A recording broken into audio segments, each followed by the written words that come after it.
Hello, everyone.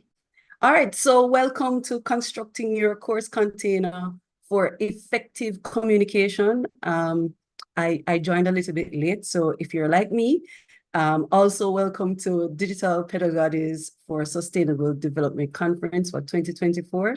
I'm Chevanie Chevers-White.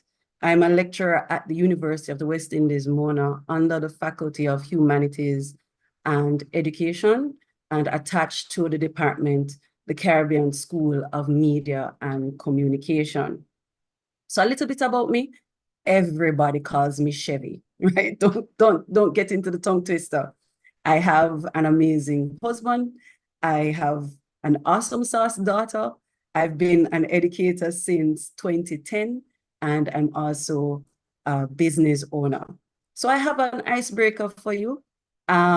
It is, you're going to tell us your cowboy name or your secret agent code name. I know that the image might be a little bit small right now. So what I'm going to do in the chat, I'm posting some links where you can choose one. So it's one or the other. And after you've done it, I'm just going to select one person to tell me their cowboy name. Just volunteer to tell me your cowboy name, and one other person to tell me your secret agent code name. So I'll give you some time. But really what it is, it's just the first letter of your first name, and there's a word associated with that. And then your birth month, there's another word associated with that. You join it, and from that, you'll get either your code name, your cowboy name, or your secret agent code name.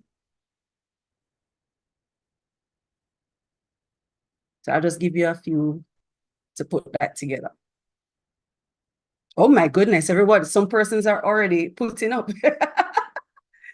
Oh, wouldn't fool anyone. I'm seeing vigorous spy vision. Oh my goodness. Bad dog tumbleweed. Okay, so we're having some interesting code names here. Neon Gumshoe, Jupiter Starbinder. Oh my goodness.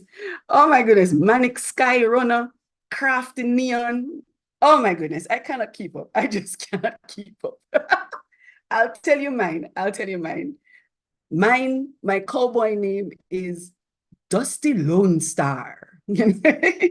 And my secret agent code name is Crafted Double Cover. I think I like both of them. But I hope you guys like. I like both of them. Right? So this workshop is in two segments. The first segment, you can use pen and paper, or if you have Z-Girl, or if you have, you can type it out as well. You'll be asked to craft some communication. And in the second segment, we're going to go to the Moodle Mount Orange School. I provided a link, so I'm going to drop that in the chat now. So by the time we get to that segment, you'll be logged in already. So it's just for you to navigate to the link that's provided. You're going to click on teacher. And then for the login page, you're going to give teacher for login and Moodle for password. And that's all lowercase. Once you log in, it's going to ask you, it's going to give you a message about your password. Don't worry, just click OK. And then navigate to the digital literacy course. And when we get there, so don't worry, if you haven't navigated to there as yet, when we get there, you'll get it. Don't worry about it. All right. So an overview of what we're going to do today. I'm going to give you a little backstory, a little backdrop to what's happening, talk about what is effective communication. We're going to craft a welcome message for the students and craft, what you'd want to communicate to your students as a facilitator, or if there are multiple lecturers in the course container, what each facilitator would want to communicate with the students. We're going to at least tackle one frequently asked question, but what we would want is for a list of frequently asked questions. How would we craft an announcement for your first communication for your students before the semester has begun? And then we're going to look on activity completion and looking at the activity completion report. This is where we're going to go into the Moodle space, the Mount Orange School. Also doing check-ins, one-on-one check-ins with the students by using the messaging system within Moodle. We're going to summarize all of that. And then at the end of this, you'll get my references. Now, this slide is actually my handout, and I'm just going to post the link to that information. It's available in 2 spaces, both in SlideShare and on Google Drive. So there's a backdrop.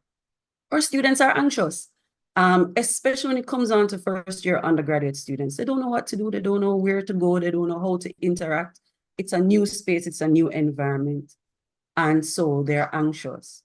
And then for us as educators, sometimes we lose track of students. I can tell you for me, I have a maximum of 25 students and I lose track of my students.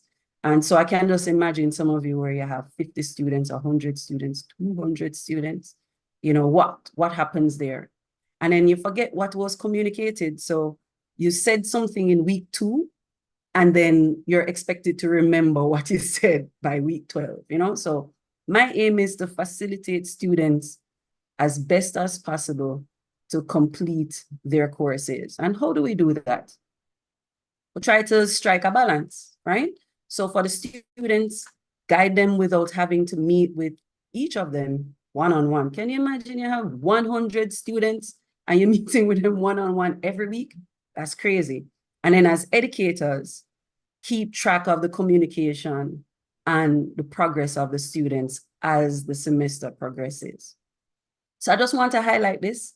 This is the SDG 4, and the commitment is ensure inclusive and equitable quality education and promote lifelong learning opportunities for all. As educators, we tend to apply our experience to the students and say, you know, I don't understand. Why did that student do that? That doesn't make any sense to me, you know? But the truth is they have a different experience from us, you know? They don't have to wait on commercials anymore. They don't necessarily have to go to the library and interact with a physical book. So their experiences are different from ours. And so the point of this communication is not to, at least my take on this is, it's not to say, taking only my perspective. When I see inclusivity, I'm thinking about including everyone's perspective and everyone's experiences. And that should allow the students to now want to adopt lifelong learning, right? So what is effective communication? I went to Stevenson University online, and I think I found a really good definition of effective communication. Check this out.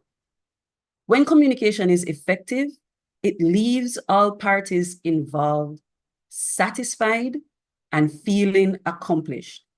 By delivering messages clearly, there is no room for misunderstanding or alteration of messages, which decreases the potential for conflict. Doesn't that sound nice? Satisfied and feeling accomplished. Can you imagine our students at the end of the delivery of our course?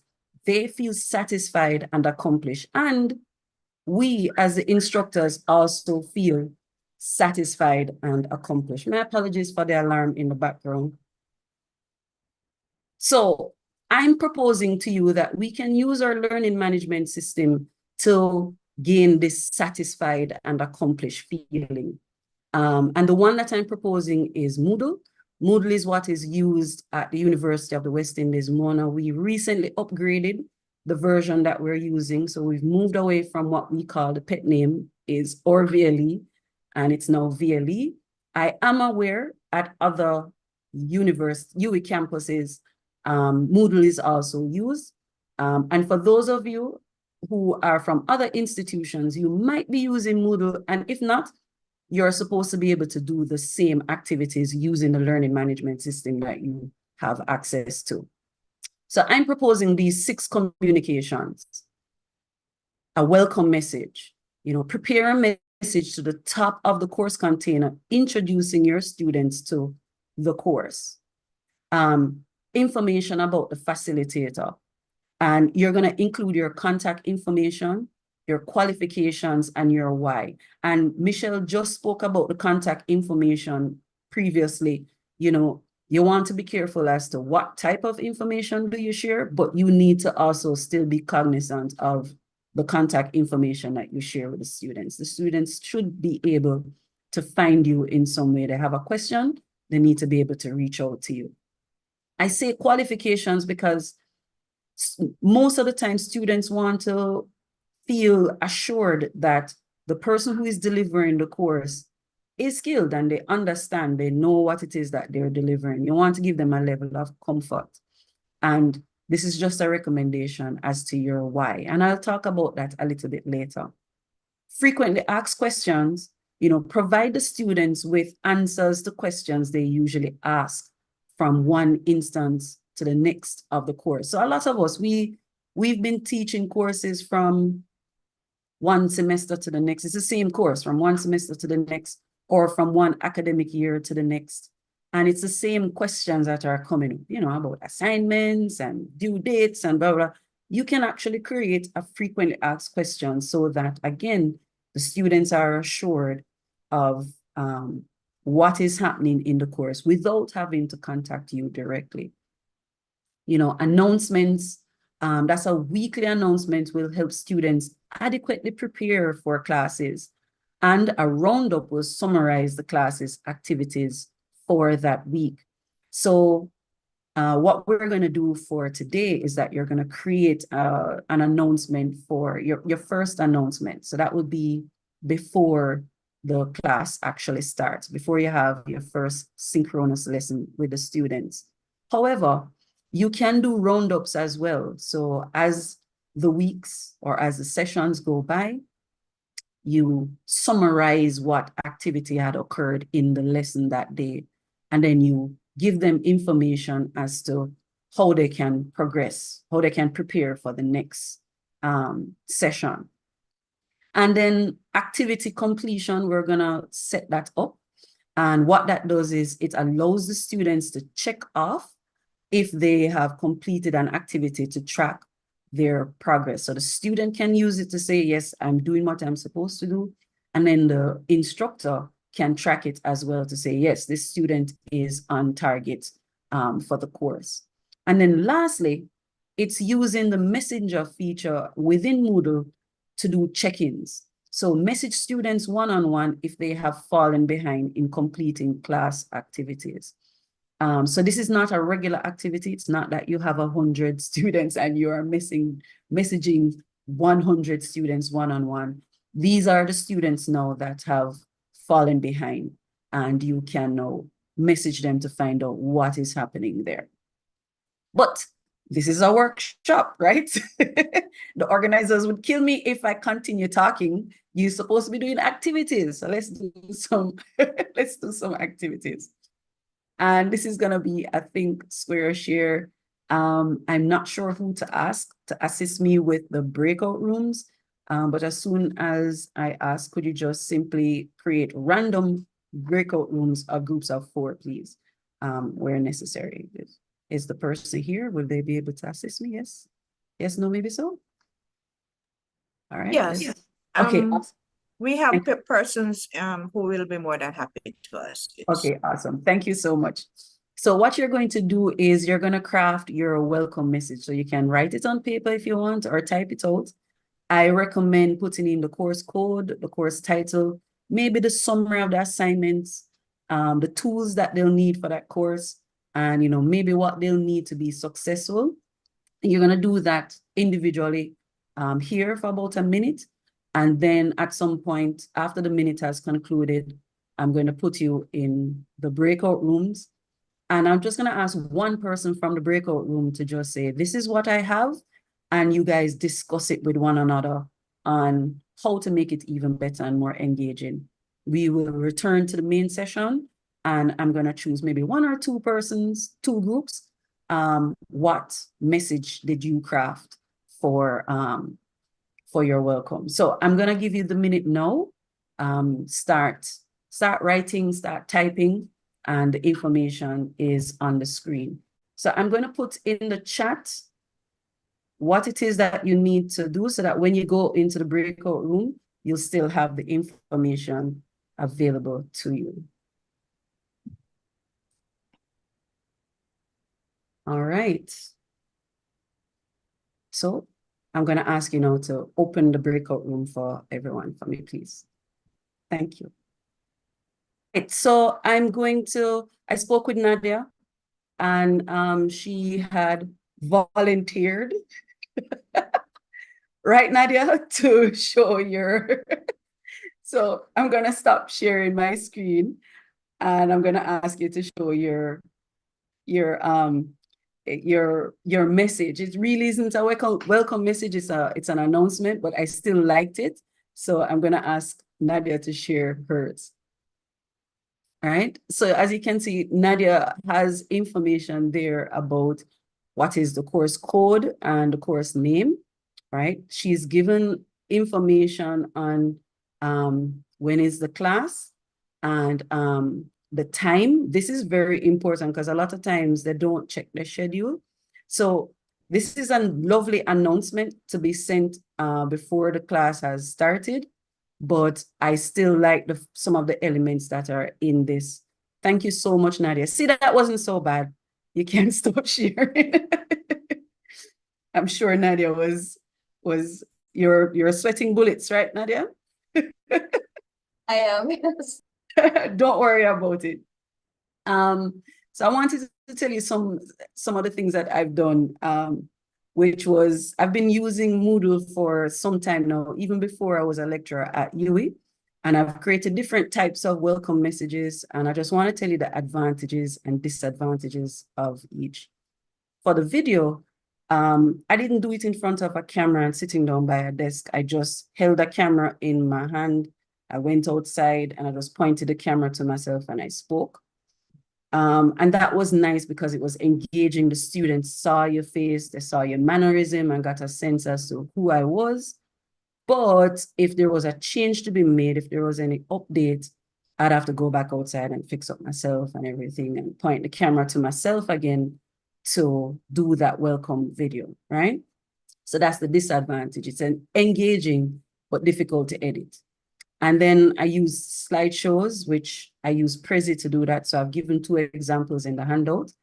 But I've gotten so accustomed to the Google Workspace that, you know, I'd have to remember, all right, go to Prezi, log into Prezi, make the edit, and then come back out. But the cool thing with that is the link that I shared with the students, it remains constant. So whatever link that I posted on the course container as the welcome or embedded that welcome presentation within the course container, it remains the same and the information is edited. Right now I'm using text, but text is not very engaging for the students.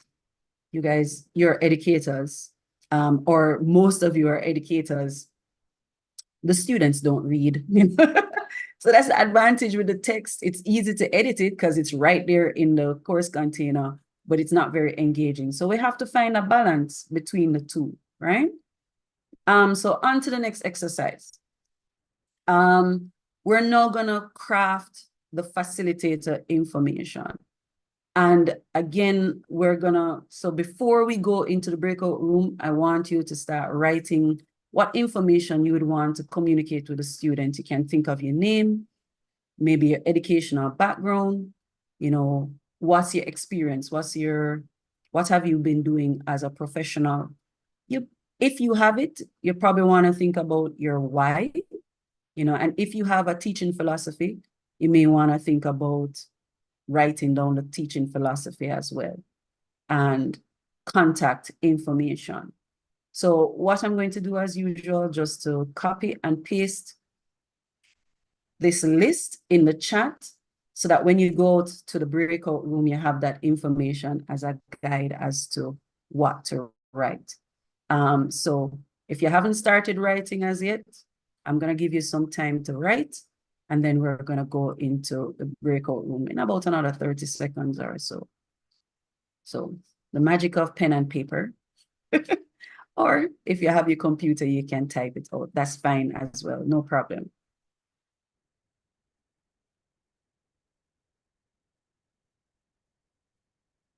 question. What's the difference between your why and your teaching philosophy?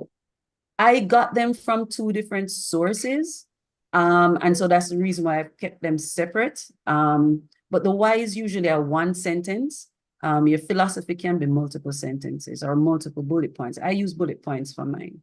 So I don't know if that gives you a distinction. Okay, thank you. You're welcome. All right, so it's time. We're going to go into the breakout room. Again, just one person just discuss what information they would think of sharing, and your team members can assist you with fleshing it out some more. So we can start the breakout room. Don't forget to click join when the session. So everyone should be back now. And I hope by now you have, at least, even if you haven't written it down, because the next person who has volunteered to talk about their facilitator information made a decision not to write the facilitator information. But at least we got the opportunity to discuss it. So I'm going to invite Fitzroy to talk about what he would include in his facilitator information. Okay, good afternoon to everybody.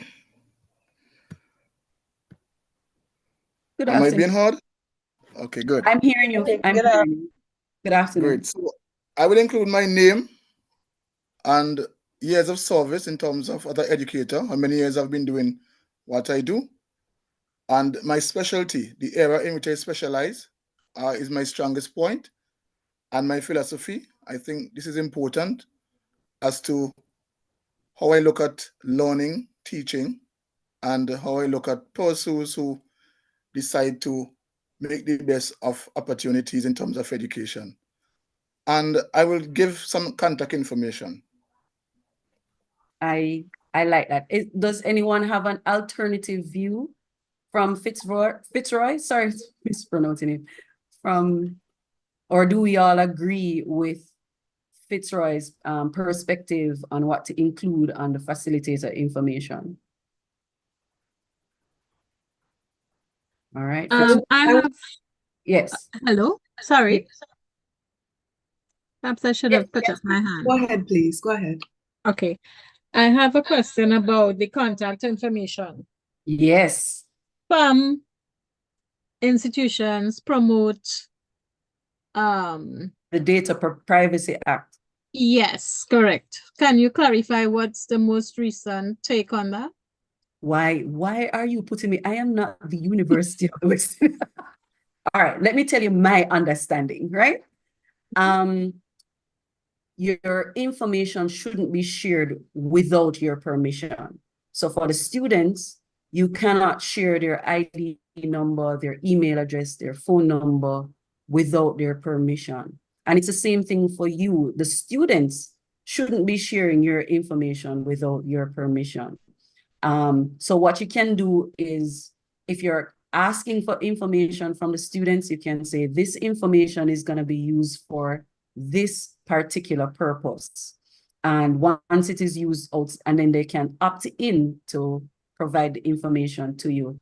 And for you, once you've provided your contact information, you can say to them, this information is only to be used in this scenario. Outside of that, you would have to seek my permission to use the information. I see a hands up from Carleen. I wish to take the question one step further, though. Yes, okay. In some tertiary education institutions, we have to reach out to different types of individuals, inmates, special education students, and so on. How do you treat with that situation? I am going to say I'm not sure. Because we are just now, I know for you in Mona, the Protection Act was just crafted. And so putting it to practice, I'm not sure just yet how that will be implemented. So I'm going to refrain from answering that question just because I'm not sure. I know I didn't assist a while ago, but I'm so sorry. Sure, no problem. Thank you. You're welcome. Can I just share my experience? Yes, sure.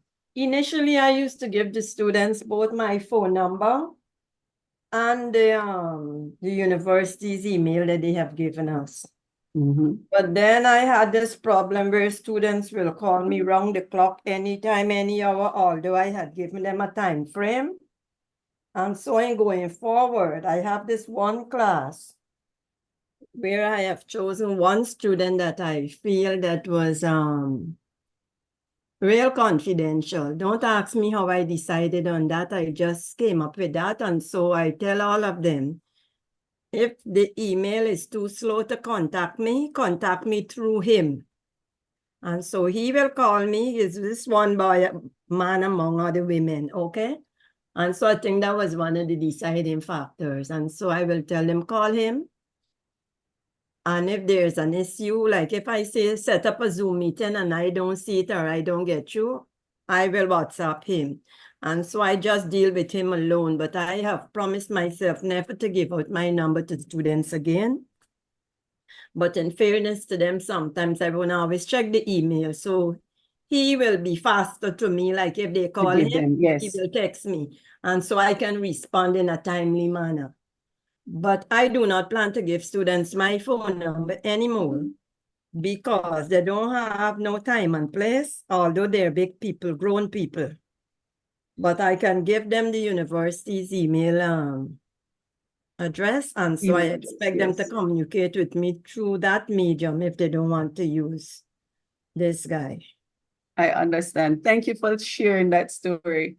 Carlene, I'm just going to take this last comment from Carlene and then move forward.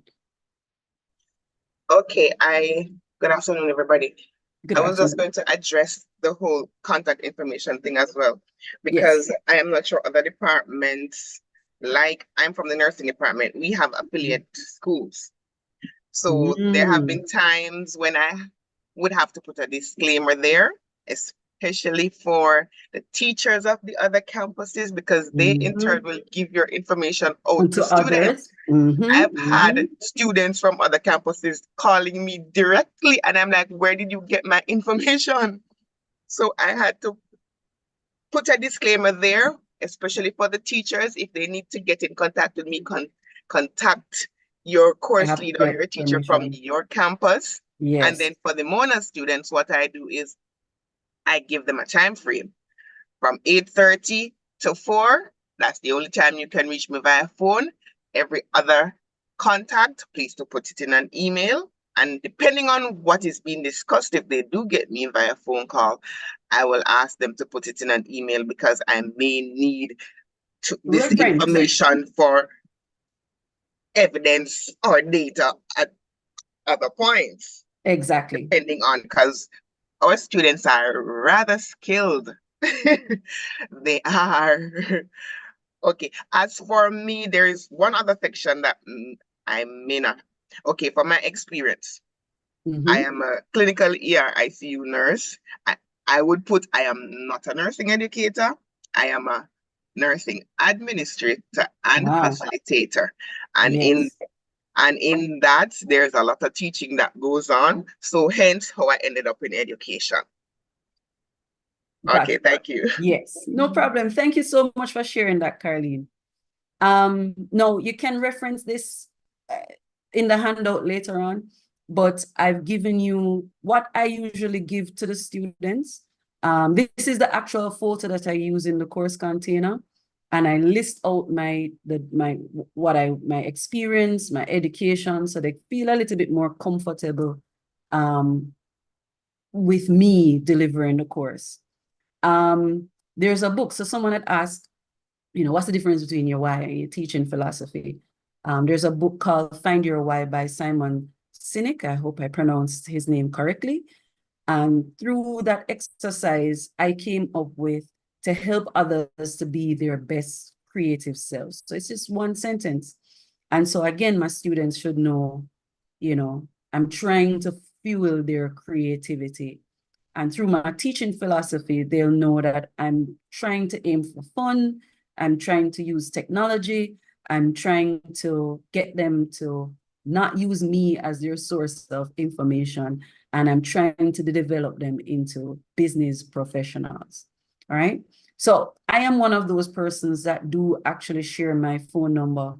I give them parameters. But what I have been finding is that they'd rather want to message me on WhatsApp than call me because the phone call is too expensive, right? And so I've been getting away with that for some time now. But yes, the disclaimer to say, you cannot share my information with others. And I would say have a preferred method of contact. So even if you put an email address with something else, say to them which one is your preferred. So my preferred method is just message me in Moodle or for us at UEMONA, VLE. Send me the message because every day I'm logging into VLE and I'm seeing what the students are communicating with me. Right, so you can check out that other example Excuse on me, your own. can I just Yes, make a point about the WhatsApp communication? no problem, Natalie. Okay, so you get into very sticky ground with WhatsApp communication because I have literally had to tell, it wasn't in like a school system, but I've literally had to tell a boss of mine that what I post on my WhatsApp is none of your business because it's my personal phone. And so when you start looking at people who are sharing statuses and certain pictures on their WhatsApp, it can get to be very It can get very sketchy sticky. if Yes. you don't have a phone specifically for Yes. work or specifically to deal with your students, because that can be a lot of in your business. Yes. But to be honest, for me, I see myself as a brand. And so with majority of my communication, even my WhatsApp account, it's actually a business account. And you see my brand, Chevanese. So I'm very mindful as to what I post in the status. I'm very mindful as to the images that I use. But you are 100% correct. There's nothing that says that you must use WhatsApp. Nothing. For the University of the West Indies, I can't speak to other institutions, but the main form of communication that should be used is your assigned work email address. Everything else is fluff. And your Moodle. and through Moodle as well. Exactly. Everything else, that is your choice. So that's what I would recommend. All right. See, some persons now saying, maybe you need to have a CUG, and the CUG would be specifically for that activity. Exactly. All right. I'm not going to put you into breakout rooms for this next exercise. We're just going to discuss it openly here. What are some frequently asked questions that you've encountered? You've been teaching these courses. Some of you have been teaching these courses for a long time, and you've heard certain questions coming up consistently from your students. What are some of the questions that you've heard from your students? Just, you can use a raise hand or you can unmute and speak. What's coming on the exam? Oh, yes. That is the most popular one, right? What is coming on the exam? So you can put that. And adjoining Yes. that, the exam date. The exam date. Yes.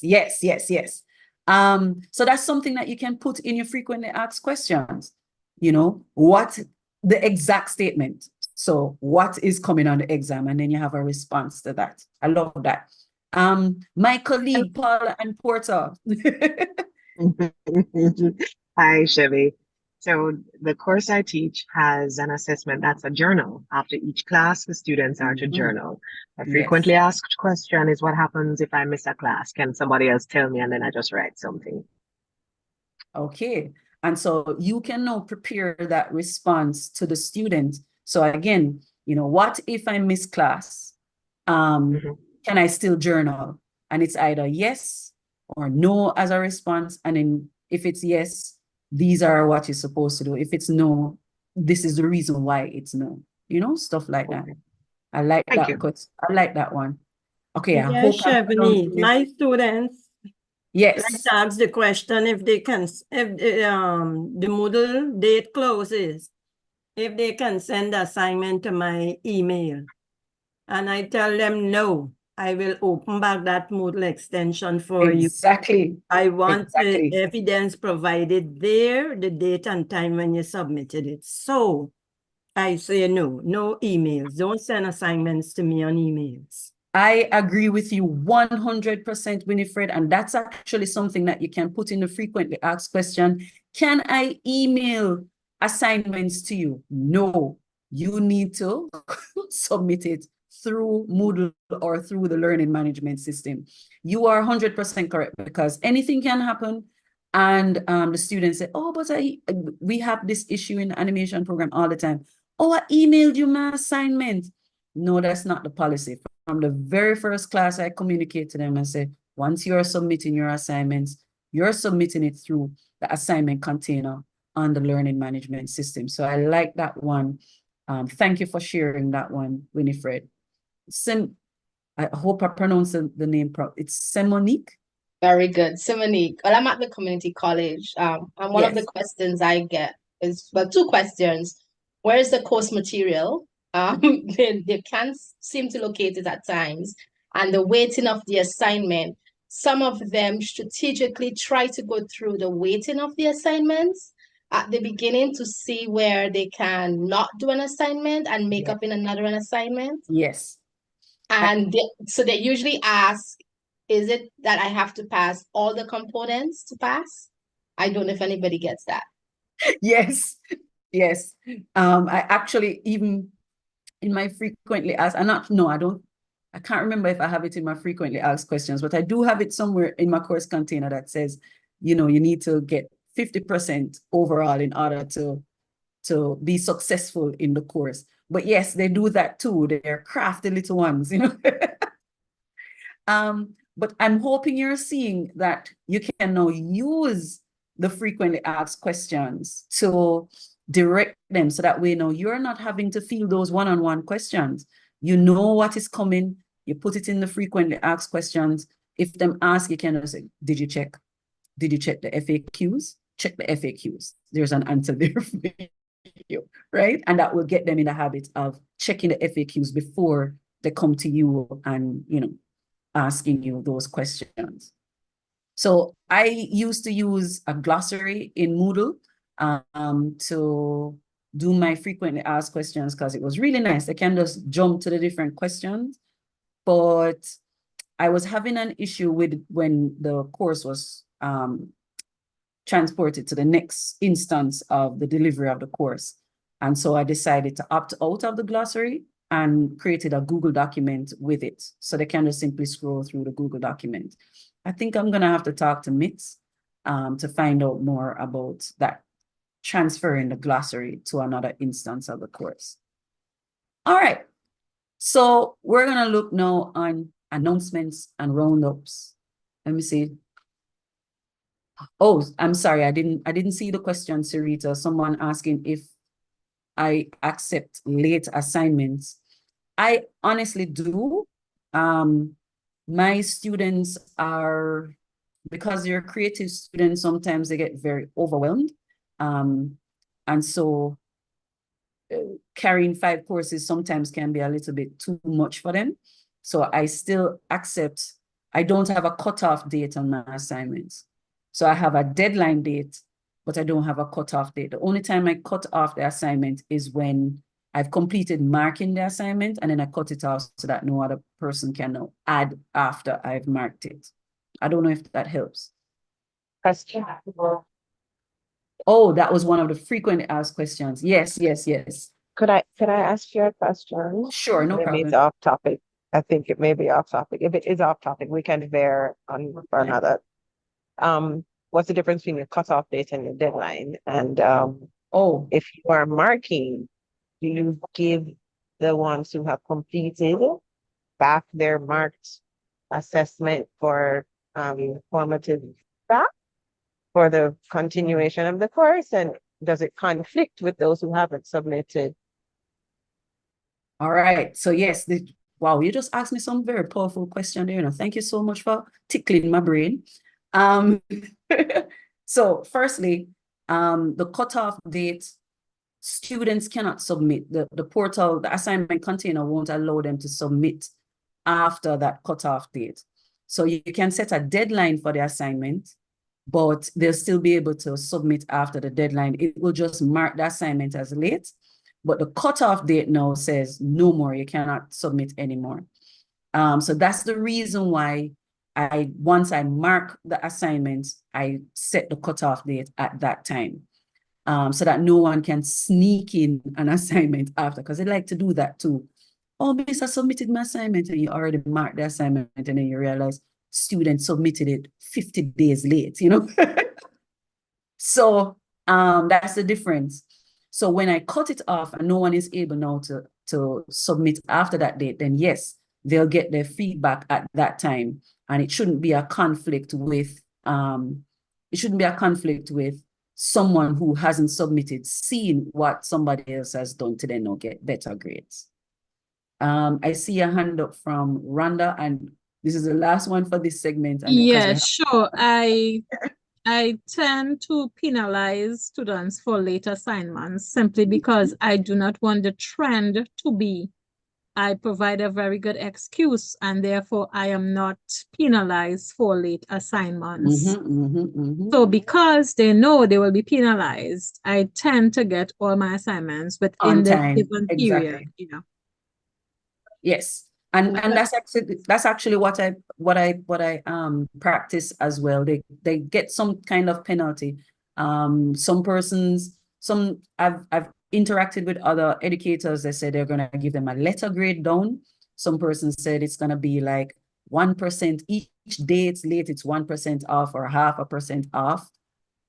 So there are different strategies, but there's some kind of penalty. Just ensure that you communicate that penalty in advance. So that could be in your frequently asked questions. What if I submit late? Or is it possible for me to submit late? Yes, it is. However, these are the penalties for submitting late, you know, stuff like that. But Chevnise, you got to remember they're adults. I used to have that problem. So I have started writing now. There will be no extensions. And once I write, there will be no extensions. You get what you're supposed to get. I get at least 96%. Very seldomly somebody will come and I will say to them, you cannot come the day when it is due and tell me that you can finish it. If you had a problem, then you needed to ask me a couple days before. Yeah, you know? I tell them a minimum so I've of 2 been days. getting more of the work in on a timely manner. You know, so sometimes we got to we have to be strict. We have to draw our line. Yeah. Right.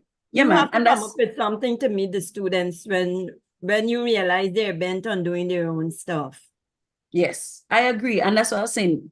Different persons, different educators use different strategies.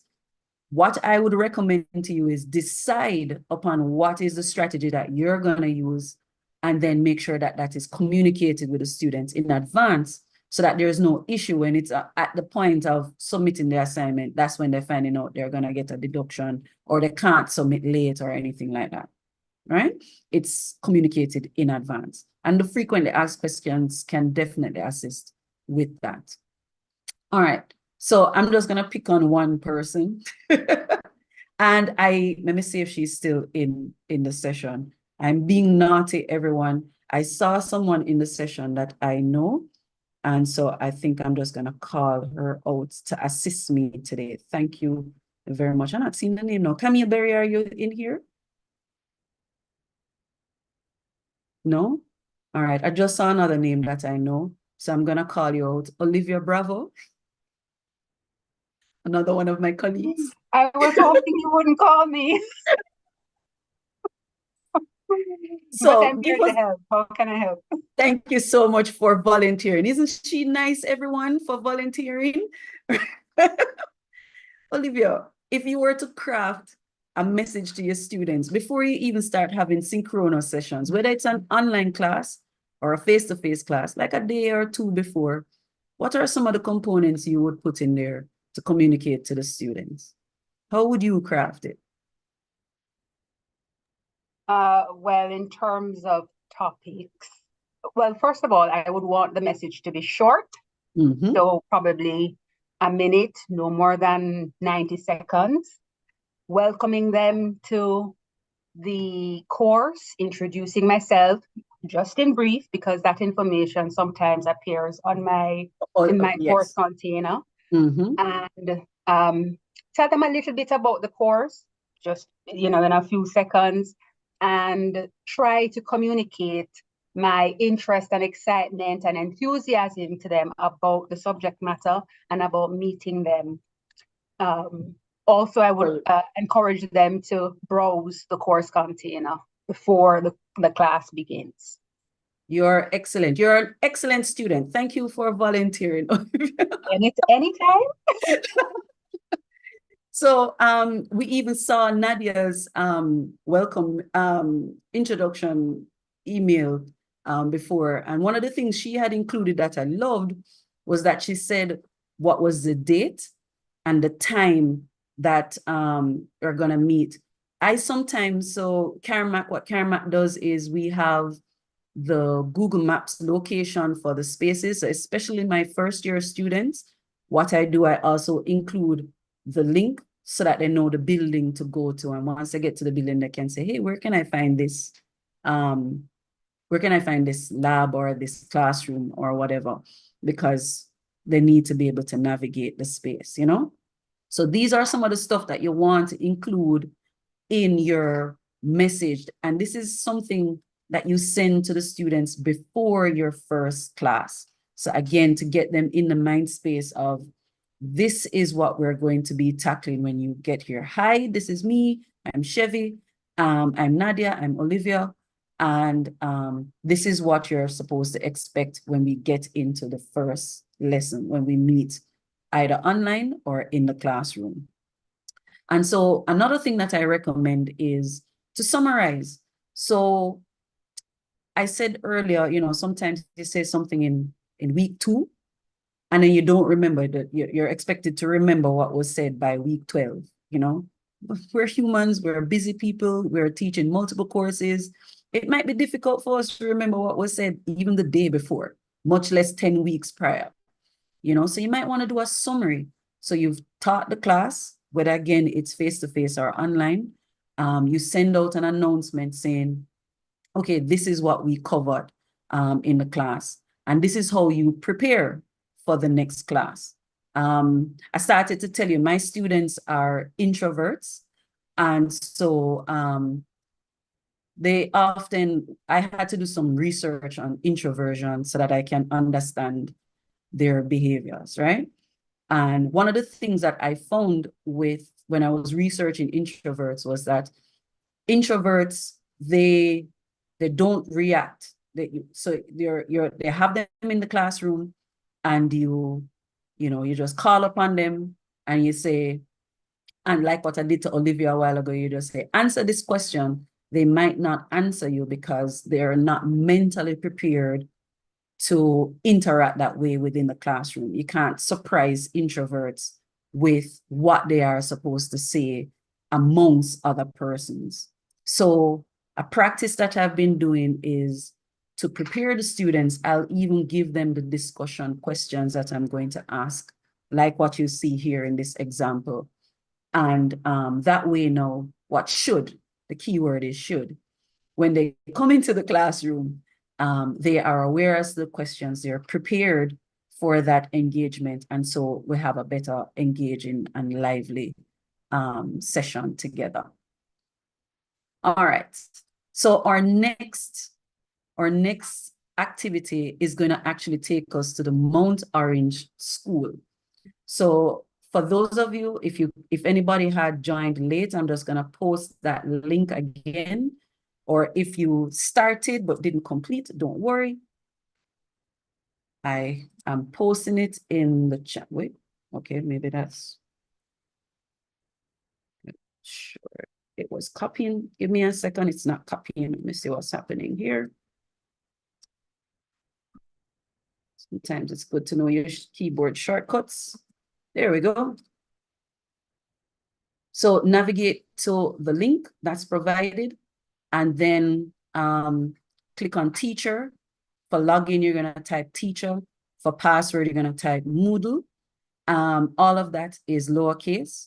When you log in, you're going to see a message come up that says something about your password. You can just click OK, and then you're going to navigate to oh my goodness, where is it? You're going to navigate to the digital literacy course. Let me see, sometimes assignments clash, and so the students complain that they can't manage the deadline, but they would have had those deadlines in advance. So it's really for them to do some time management, right? They need to know that there's a clash in advance. It would have been there in the beginning. All right, so let me minimize this. And so you can look at the site. So is everyone in the site, or is there anyone that's not on the site? The Mount Orange School? Let me just refresh, because I might have to log in again. Yeah. So log in, teacher, Moodle. Is everyone seeing the space? Are you seeing me logging in to the Mount? Yes. Okay. Excuse me, Chevy. Yes. I had logged in. It's now saying I have about 13 minutes left. Yes, and don't worry about it. Okay. You can just refresh if anything. But when I refresh, it says I used the password already, as though I need a new password. I've never had that error message. I don't know. I don't know. Maybe try to log out and log back in, because it should allow multiple teachers to be in the space at the same time. Yeah, but I ain't getting it. So I'm not sure why you're getting that error message. But if anything, you can follow along on the screen. Okay? All right. Certainly. Okay. No problem. Thank you so much. And thank you for bringing that to my attention. So this space was actually created by Moodle as a practice space. As you see, you can come in as a teacher, but you can also log out and come back in as a student, as a parent, as an administrator. You have different perspectives. So if there's something you want to test out with Moodle and you're not sure yet, or you don't have access to it through your university, you can always come here and test it out. And I'm just going to close this window to the left, clicking this box, so that I'm making digital literacy much larger. Now, activity completion is something that I do with all of my courses. And let me just say, I teach my courses face-to-face, but I facilitate my students online if needed. And so activity completion is something that I use to ensure that my students are on target. There's so often, you get to the end of the semester and then you realize a student just failed out of the course because they didn't submit a couple of assignments. And you go, how did I lose track of that student?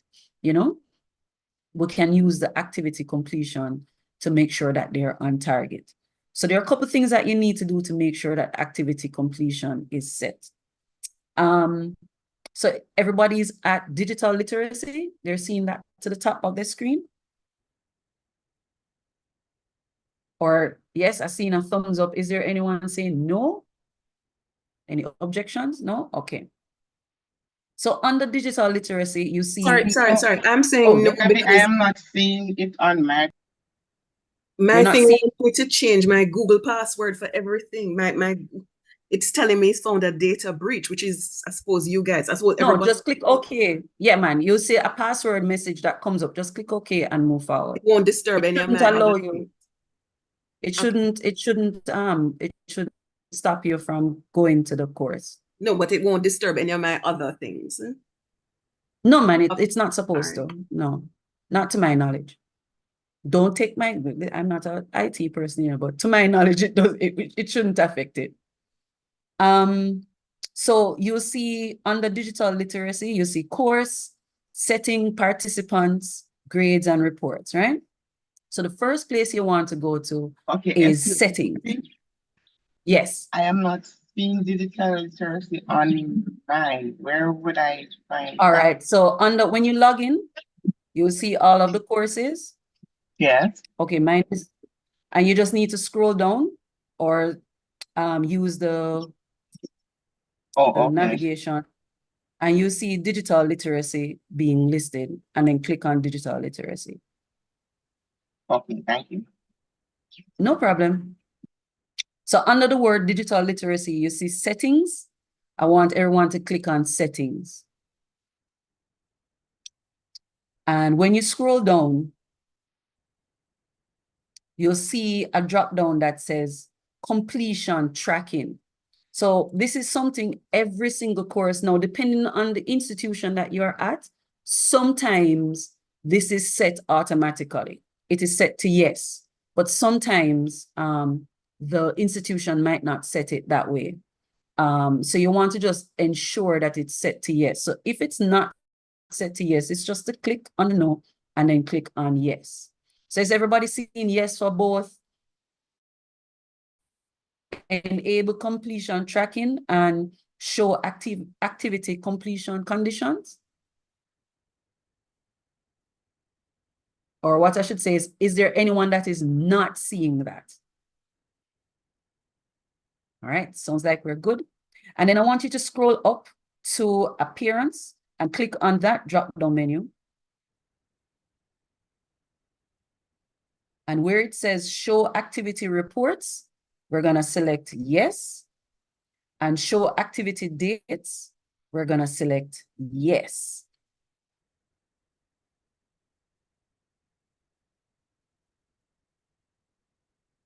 And to make sure that that information is saved, we're going to click save and display. And what that action does for us is that it ensures now that activity completion is set up in your course container. So all the activities that you create in the container will allow you to do the activity completion. And if you can see, if you notice, some of them here already set to activity completion. So a student is expected to engage with this material. They can now select the drop down to say, mark it as done or not. But how did they do that? Let's now get into that. So most instances of Moodle that I have seen, the edit mode is to the top right-hand corner. So you see that gentleman, the face, the picture of the gentleman, that's actually our profile. To the right of it, you see edit mode. I want you to turn it on by clicking on that little dot. And you see the color change. All right, so is there anyone who hasn't turned on edit mode? Are we good? All right. And then we can go to any section within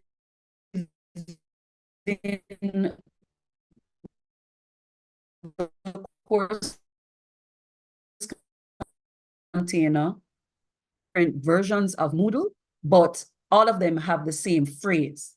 It says add an activity or resource, but it might look different in your version of Moodle that you use at your institution. So you click on add an activity, and all these different activities are available. And most of them allows you to set the activity completion.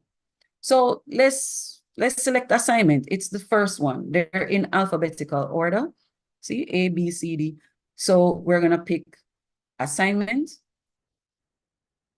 And I just do that by clicking on assignment. And you can give it an assignment name, Chevy's assignment. You know, this is the description. You can say display description on course page. You know, give them some instructions if you so desire.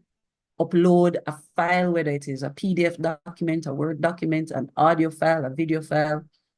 You know, and this was, I can't remember who had asked me the question, but see, you set your due date, right? And then you can also set a cutoff date for the assignment, right? Even a reminder for the assignment. That's a new one for me. And then you scroll down to completion conditions for the assignment. Now, this is not exclusive to the assignment activity. You can do this for forums. You can do this for URLs. The various activities that are available in Moodle, you can go scroll down to completion conditions. And now you can say, there's no, I don't need them to say completion, you know. And there have been instances where I've created an activity and I don't need them to indicate if they've completed or not. And then in some cases, you might want them to be the person to indicate that they've completed the activity or not. So I've had a student already that came back to me and said, Chevy, thank you so much for putting that activity completion, because it gave me the opportunity to keep track as to, you know, the readings that I was supposed to do. I remember which ones that I've read already, you know? Yes, thank you.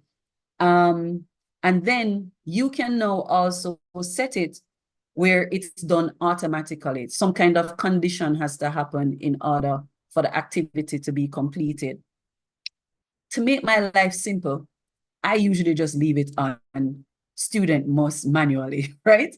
But to be honest, this is very powerful. Like, so for instance, if they submitted an assignment, you can say, upon submission of their assignment, it will automatically mark it as completed, you know, stuff like that. If they've gotten over a certain grade, then it is marked as completed, things like that. And as usual, once you're in your course container and you want to make sure that your changes have been saved, you need to click on Save and Display. And there it is when you go back to the course container. So what I'm going to do is click on Digital Literacy in the top, well, not top left-hand corner, but near the top left. You'll see Digital Literacy. And there you'll see Chevy's assignment. I see Olivine's assignment. Thank you, Olivine, for creating an assignment, right? And as you can see, you know, the activity completion is there. So I set mine to student will mark it. And so they will be the ones to indicate if they've completed it or not. Is everybody with me so far? Or is there anyone who is having any difficulty?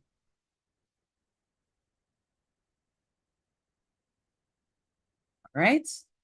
So now this is the part now that I wanted to show you all. This is the part that I really love about Moodle. Under the course name, it says digital literacy. You see course settings, so on and so forth. There is a reports section there. So I want you all now to click on reports. And you're going to see a link that says activity completion. So again, under the name digital literacy, you see course, settings, participants, grades, and then you see reports. You're going to left click on reports and then click on activity completion. And this is the one now that I use to see, you know, are the students keeping up? So you see checked off, right? So I can say, oh, you know, Francis Banks looks like he's on target with what he's supposed to be doing for the course. Okay. And then I will get to Amanda Hamilton and I'm like, wait a minute.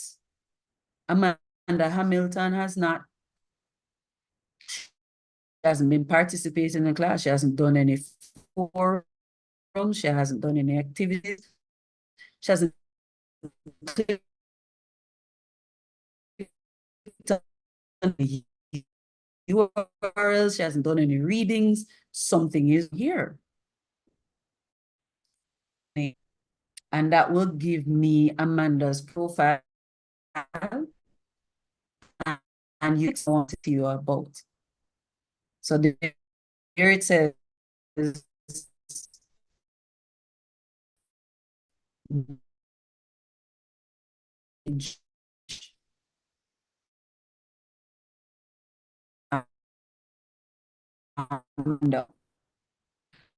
we can do a one-on-one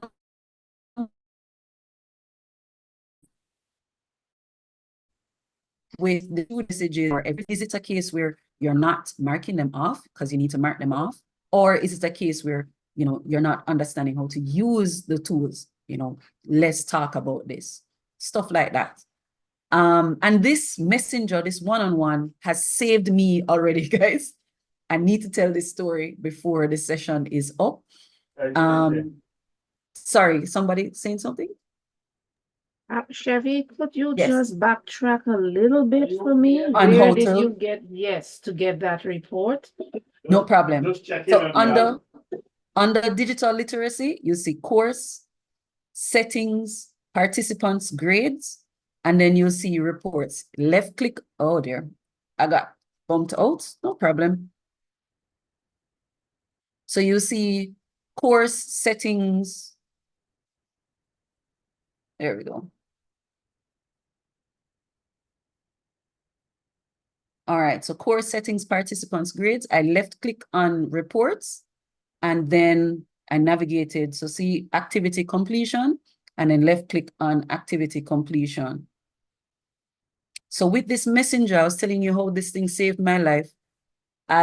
Last semester, so semester 1 of this academic year, each time when I don't have a submission from a student for their assignment, I'll send them a message to say, hey, I noticed for this course, you haven't submitted assignment number 1, you know, what's happening with you, right? And then I noticed for one of the students, I kept sending the messages. There's no response from him. Semester 2 comes, and again, I'm at the first assignment, and he hasn't submitted for the assignment. I send him a message, and I see the history of my messages. So now I'm realizing, okay, there's something wrong with this student. He hasn't submitted assignments because I didn't remember his name, right? I didn't know that it was an issue before. But when I went to the message, I could see the history of messages that I sent to him, and I could see, oh yes, he wasn't submitting assignments for this course. And now he's on track for not submitting assignments again. But I sent him the message saying, hey, what is happening with you? And I noticed, haven't seen, we need to connect, right? A few days later, he calls me and says, Miss, I looking on SAS, I see that I failed the course from the first semester. I don't understand why I failed the course. So I'm like, well, you failed the course because you didn't submit any assignments. And I could say that with confidence because I had the messages as evidence to say, yes, I did communicate with you, right? You were the one that didn't respond to me to say, hey, miss, I'm having difficulty. I didn't know how to submit my assignment, so on and so forth. And so it saved me, you know? So these are things you should consider, right? So yes, that's in regards to the messages. So does anyone have any questions, any concerns?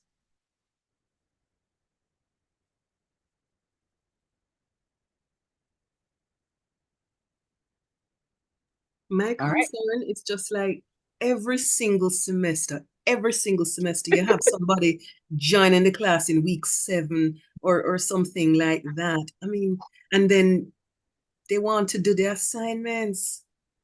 Yes, I typically advise them against it, but we had this instance just this last semester here. We had someone that happened to. They came in, I think it was end of February or early March, they came into the course. It was crazy. Yes, Carleen. Okay, I'm curious to know if we could set this up to use as assessments, especially as in class or take home assessments. Formative assessment. Formative assessment. Okay. Yes. Because I would love to do something like that with my course where I will do it time frame. So they will need to complete one assignment in a particular time frame in order to move on to the other assignment. And the system will not allow them to. Can we set it where the system may not allow them to move on if they have not completed the previous activity? Yes. Okay. So there's a course that I have, my course container. Laura, yes, I have seen your message. I'm running out of time, guys. That's why I'm pushing forward. So I'm running quickly. But just to answer your question, yes, there's a course that I have where I want to ensure that they have the base competencies before they start the course. And so I have a quiz at the beginning of the course, and they have to get a certain percentage in that course before they can see the rest of the course container. That's something that you can do. And that's again by setting the conditions within the course container. I don't have a video just now, and I have to run, but what I can do is after I've completed my session, I can find a video on YouTube that allows you to do it, that instructs you on how to do that, and post it in the chat. Okay? I'm going to take that as a yes. So in the handout, you have some videos in there that gives you instructions and all of that. So we covered 6 ways to communicate with your students, and I'm hoping what you've seen is that, you know, we've created communication that will allow the students to be more comfortable, and even more important, to help us as educators, because the more that we craft these communication, it's the less that there's a need for them to contact us one-on-one, whether it is email, because it's difficult. It's difficult to go through all of those emails. You know, we at Mona, we have Mona messaging, and there's so many emails, and then you have meetings, and you have committees, and you have right, all of these emails. So it's difficult now to then have an email from the students coming in to deal with your situation. So craft your communication in such a way that it minimizes their interaction, not with you, but minimizes those questions that can be dealt with otherwise. You know, it's really the serious ones you want to be dealing with. So in summary, you know, the core of all of this, I hope that's what you get, that this is about communication. The technology is secondary, you know. However, you know, you can leverage the technology to make the students feel satisfied and accomplished, and make yourself as well feel satisfied and accomplished. And then provide you with ways as well to track the student progress. So that's it. I will give you my contact information in the chat, and I just invite you to to evaluate the sessions. I know my colleagues have been placing the evaluation link in the chat. I've been seeing it, day 1 evaluations. So please evaluate the sessions, you know, and take it easy for me. I will also give you the links to the handouts. Thanks.